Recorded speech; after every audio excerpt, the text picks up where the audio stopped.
마태복음 19장의 말씀을 보면 부자가 천국에 들어가는 것이 얼마나 어려운지에 대한 말씀이 나옵니다. 예수님은 천국은 어린아이와 같은 자들의 것이다 하셨습니다. 이 말은 우리가 하나님의 통치에 순종해야 한다는 뜻입니다. 자기 주장을 앞세우거나 자기의 뜻대로 살면서는 하나님 나라에 들어갈 수 없다는 것이죠. 그리고 여기서 말하는 부자는 단순히 돈이 많은 사람을 뜻하는 것이 아닙니다. 자기의 생각과 자기의 주장을 따라 사는 사람을 의미합니다. 예수님은 부자 청년에게 내 재산을 팔아 가난한 사람들에게 나눠주고 나를 따르라 하셨습니다. 이 말씀은 자신의 것을 모두 내려놓고 하나님을 의지하라, 이러한 요구입니다. 이러한 대화를 듣고 나서 이제 베드로가 묻습니다. 주님, 우리는 그렇게 했습니다. 그럼 우리는 어떤 보상을 받게 됩니까? 그러자 예수님이 말씀하십니다. 너희는 영원한 것으로 보상을 받을 것이다. 너희가 희생하고 손해봤다고 느끼는 것들 전부 다 하나님께서 충분히 갚아 주실 것이다. 그런데 이 보상은 눈에 보이는 이 세상의 것들이 아니라 하나님 나라의 영적인 보상입니다. 우리가 이 세상에서 신앙생활을 하면서 희생하고 또 손해봤다 느끼는 모든 것들에 대해 보상은 전부 다 영원한 것, 즉 하늘나라의 가치로 주어지는 영생입니다. 이 보상이 세상의 가치와 완전히 다르다는 것을 예수님은 이렇게 표현하셨습니다. 먼저 된 자가 나중되고 나중된 자가 먼저 된다. 이 말씀은 하나님의 기준이 우리의 눈에 보이는 세상의 기준과는 다르다는 것을 분명히 보여줍니다. 그러기에 우리는 이제부터 싸워야 합니다. 내 것으로 채우는 삶이 아니라 하나님의 것으로 채우는 삶을 선택해야 합니다. 어린아이처럼 작은 자처럼 자기 힘이나 판단이 아니라 하나님께 철저히 의존해서 거룩한 것으로 채워지는 싸움을 해야 합니다. 이에 대해서 에베소서 5장은 이런 가르침을 주고 있습니다. 우리 함께 읽어보겠습니다. 그런즉 너희가 어떻게 행할지를 자세히 주의하여 지혜 없는 자 같이 하지 말고 오직 지혜 있는 자 같이 하여 세월을 아끼라. 때가 악하니라. 그러므로 어리석은 자가 되지 말고 오직 주의 뜻이 무엇인가 이해하라. 오직 성령으로 충만함을 받으라. 저희가 이 말씀을 보면서 성령 충만을 성령의 은사와 연결해서 생각하려고 합니다. 은사라는 것은 말 그대로 하나님께서 값없이 주시는 선물입니다. 그래서 성령 충만도 특별한 은혜, 즉 하나님께서 그냥 부어주시는 고귀한 신앙의 상태 정도로 생각을 합니다.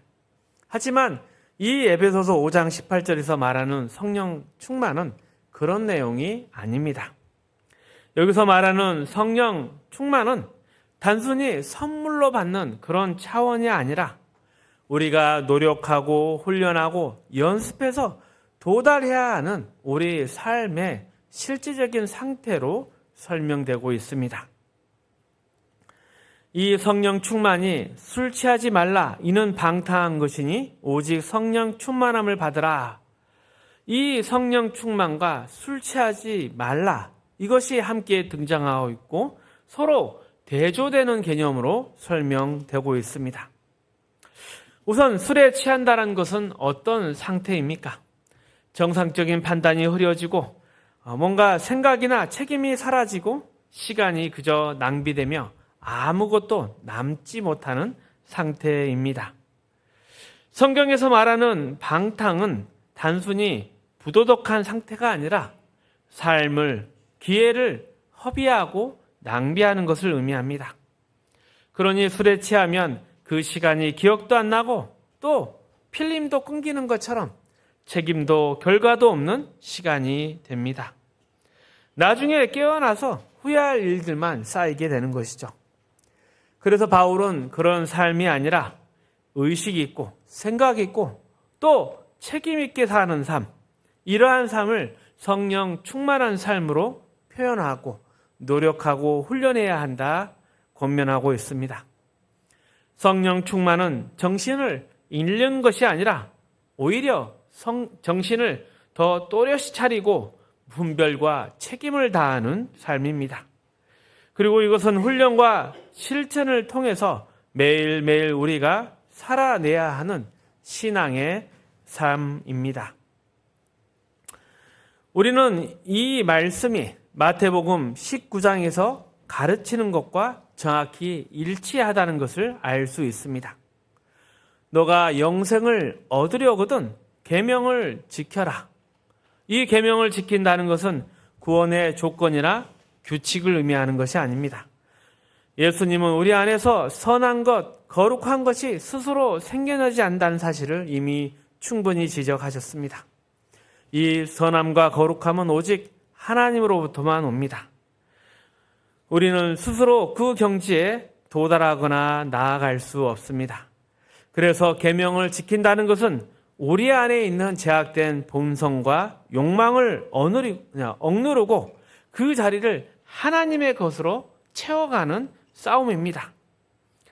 겉모습으로 지키는 흉내, 이런 것이 아니라 이 내 속에서 올라오는 제 본성을 붙잡고 생각과 행동, 마음까지도 하나님의 거룩하심으로 채워가는 것, 그것이 바로 계명을 지키는 삶입니다. 그리고 이것이 바로 에베소서 5장에서 말하는 성령 충만함을 받으라 에서 성령 충만입니다. 성령 충만, 이것도 역시 우리의 마음과 삶을 하나님의 성품과 인격으로 채우는 실전적 태도를 말합니다. 에베소서 5장 후반부와 6장을 보면 이 내용이 이제 실제의 삶에서도 요구됩니다. 부부의 사이, 부모와 자식 사이, 상정과 종 사이에도 성령 충만한 삶, 즉 하나님 중심의 관계와 태도로 동일한 원리와 또 훈련을 통해서 만들어가야 하는 그러한 삶을 제시하고 있습니다. 자, 이러한 삶을 한번 돌아보기를 원합니다. 이 세상의 가장 어려운 관계는 무엇입니까? 그것은 바로 부부 사이입니다. 가장 사랑하고 가장 가까우며 한 몸이 된 사이지만 그만큼 갈등도 많고 서로에게 큰 상처 주는 관계가 바로 부부입니다. 한 번은 한 노부부가 TV 퀴즈 프로그램에 나와서 문제 맞히는 장면이 있었습니다. 스피드 퀴즈였습니다. 할아버지가 할머니에게 설명해야 할 단어는 천생연분이었습니다. 할아버지가 설명을 합니다. 당신하고 나 사이를 말하는 말. 그러자 할머니가 째려보면서 왼수. 그래서 할아버지가 다시 말합니다. 아니, 두 글자 말고 네 글자, 네 글자. 그러자 할머니가 알았다면서 외칩니다. 평생 왼수. 웃긴 얘기지만 많은 부부가 공감을 합니다. 가장 가까운 사이지만 동시에 가장 많이 부딪히고 가장 많이 에너지를 쏟는 관계가 부부입니다. 그런데 이 문제를, 부부의 문제를 성경적 관점으로 보면 그 모습이 또 해결 방법이 달라집니다. 진짜 문제는 상대방이 아닙니다. 상대방의 성격, 아내나 남편의 행동 거지 그런 것이 문제가 아니라 우리 모두 안에 있는 죄의 문제입니다. 우리는 흔히 이렇게 말합니다. 참, 그때는 내가 뭘 몰랐지. 눈이 멀었지. 괜히 그 말 한마디에 끌려서 결혼을 했지. 결혼할 땐 이 사람이 날 행복하게 해줄 줄 알았는데 살다 보니 그렇지 않는 후회를 계속하는 것이죠. 그런데 그것은 그 사람을 잘못 선택해서가 아닙니다. 다른 사람 선택에도 비슷하지 않을까 싶습니다. 왜냐하면 우리 모두가 죄의 영향을 받고 있기 때문입니다. 그런데 문제는 자꾸 이 사람만 바뀌면 괜찮을 거야. 이 사람만 제대로 사람 구실하면 좋아질 거야. 물론 상대방이 잘못할 수도 있고 우리가 정당하게 화를 낼 수도 있습니다. 하지만 성경이 말하는 것은 죄를 용서해라. 상대방의 죄로 인해 실수하고 넘어지는 것, 이것은 죄의 당연한 피해이고 나의 상처가 되겠지만 그 꼴을 도저히 나는 못 보겠다, 참지 못하겠다, 그 마음 자체도 죄의 영향이라고 이야기를 하고 있습니다. 사실 우리는 배우자를 용서하고 기다려주고 덮어주는 실력이 부족합니다. 그래서 자꾸 배우자에게 모든 걸 책임지라고 요구합니다. 그래서 부부가 행복하게 사는 게 참 어렵습니다. 이에 대해서 성경은 이런 해결책을 제시합니다. 아내들은 남편에게 복종하십시오. 남편들은 아내를 사랑하십시오. 이 명령은 어느 쪽이 먼저냐, 누가 더 어렵냐, 이런 것을 따질 수가 없습니다. 복종이나 사랑은 결국 같은 말입니다. 표현이 거슬리면 이렇게 하셔도 좋습니다. 아내들은 남편을 사랑하십시오. 남편들은 아내에게 복종하십시오. 중요한 것은 이러한 성경의 가르침대로 사는 것입니다. 여기서 말하는 사랑이나 복종은 단순한 감정이 아닙니다. 이기심이나 자존심, 교만과 책임, 회피, 이런 죄의 성향을 억눌려야 할 때, 그때 가능한 행동들입니다. 그리고 이것이 계명을 지키는 것이고 이것을 지킬 때 복이 있고 가정 천국이 되는 것입니다. 그런데 우리는 자꾸 상대방의 잘못을 따지고 심지어는 이렇게 말합니다. 당신 어머니를 봐봐. 당신 집안 식구들을 봐봐. 이런 말까지 하면서 공격합니다. 이건 정말 듣기에 치사하고 비겁한 것들이죠. 그렇게 따지면 누구 하나 당당히 얼굴 들 수 없습니다. 그러기에 우리는 인정해야 합니다. 그리고 배우자가 나에게 얼마나 잘 맞는지 이것을 계산해 볼 것이 아니라 제 앞에 선 사람으로서 어떻게 용서하고 사랑하고 기다려 줄 것인가, 이것을 고민하고 노력해야 합니다. 그리고 우리가 예수 믿는 자로서 하나님으로부터, 예수님으로부터 받은 그 특권들을 배우자에게 사용해야 합니다. 하나님의 명령에 순종하면서 내 안에 제가 튀어나오지 않도록 붙잡고 하나님이 주시는 생명과 의, 또 진리와 복된 것을 서로 나누어 가면서 우리의 삶을 채워가는 것, 그것이 바로 계명을 지키는 삶입니다.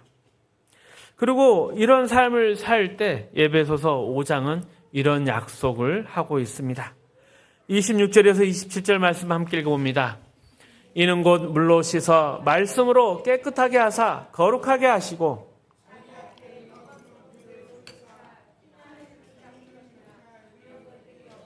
거룩하고 흠이 없게 하려 하심이라. 마태복음 19장에서 베드로가 우리가 다 버렸는데 무엇을 받겠습니까? 이에 예수님이 영생을 받을 것이다. 그리고 몇십 배의 보상을 받을 것이다. 이 보상은 단순한 물질, 세상의 것이 아니라 더 인간답고 고귀한 경지로 나아가는 삶을 의미합니다. 인간의 진짜 가치가 어디에 있습니까? 돈에 있습니까? 권력이나 힘에 있습니까? 아닙니다. 바로 하나님의 형상대로 지음받았다는 것, 여기에 있습니다. 그리고 하나님이 말씀하십니다. 내가 거룩하니 너희도 거룩하라. 하나님이 우리에게 바라시는 건 뭔가 하나님의 일을 하는 충성된 종, 일꾼, 이러한 것이 아니라 하나님의 성품에 참여하는 삶, 가장 고귀한 자녀의 인격으로 빚어지는 그런 삶을 원하십니다. 그래서 우리는 어떤 경우에도 분노와 비열함, 어리석음에 내 자신을 던져서는 안 됩니다. 그리고 성경은 분명히 약속하고 있지 않습니까? 사랑할 만하지 않는 남편을 사랑하고 복종할 만하지 않는 남편에게 복종할 때 우리의 존재가 거룩하고 귀한 것으로 채워진다고 약속하고 있습니다. 그러니 남편 때문에 시험 들지 마십시오. 아내 때문에 마음 상하지 마십시오. 내 책임을 다하는 것이 중요합니다. 그런데 자꾸 이렇게 말을 하죠. 남편이 사랑받을 만해야 사랑하지. 또 복종할 만해야 복종하지. 하지만 하나님께서 가르치는 건 그런 것이 아닙니다. 상대방이 어떠하든 아무 상관없이 남편이라면 남편으로서, 아내라면 아내로서, 또 자녀라면 자녀로서, 상사나 종이라면 그 위치에서 자신의 책임을 지키는 것이 먼저라 합니다. 상대방의 행동을 보고 내 역할을 조정하는 것, 이것은 하나님의 방식이 아닙니다. 생각해 보십시오. 예수님이 이 땅에 오셔서 십자가를 지셨습니다. 그 십자가를 지는 사건을 성경은 이렇게 묘사합니다. 로마서 5장 8절입니다. 함께 읽습니다. 우리가 아직 죄인 되었을 때 그리스도께서 우리를 위하여 죽으심으로 하나님께서 우리에 대한 자기 사랑을 확증하셨느니라. 그렇습니다. 우리가 아직 죄인 되었을 때, 이때는 우리가 하나님을 무시하고 내 영적인 현실도 모르고 하나님 앞에서 얼마나 추하고 못된 행동을 했는지 여기에 대한 아무런 자각도 없고 죄책감 없이 살고 있었을 때를 말합니다. 그런 못난 우리를 위해 예수님께서 오셨고, 그런데도 사람들은 왜 예수님이 오셨는지도 몰랐고 오해하고 조롱하며 결국은 십자가에 못 박아 버리지 않았습니까? 그리고 이렇게 놀렸습니다. 네가 하나님의 아들이라면 십자가에서 한번 내려와라. 하지만 이에 대한 예수님의 대답은 달랐습니다. 아버지여, 저들을 용서하여 주옵소서. 저들은 자기가 무슨 일을 하고 있는지를 모릅니다. 이것이 바로 하나님께 드린 기도였습니다. 조롱하는 사람들에게 대놓고 직접 한 말이 아니었습니다. 그렇기 때문에 우리도 이 말씀을 가지고 남을 정죄하거나 핑계로 사용하는 것은 옳지가 않습니다. 우리는 우리의 십자가를 져야 합니다.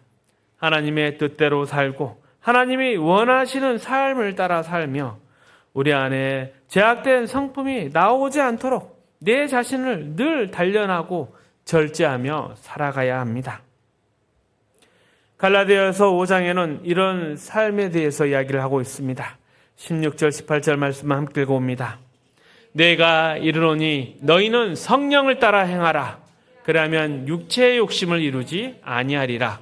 육체의 소욕은 성령을 거스르고 성령은 육체를 거스르라니 이 둘은 서로 대적하므로 너희가 원하는 것을 하지 못하게 하라 함이라.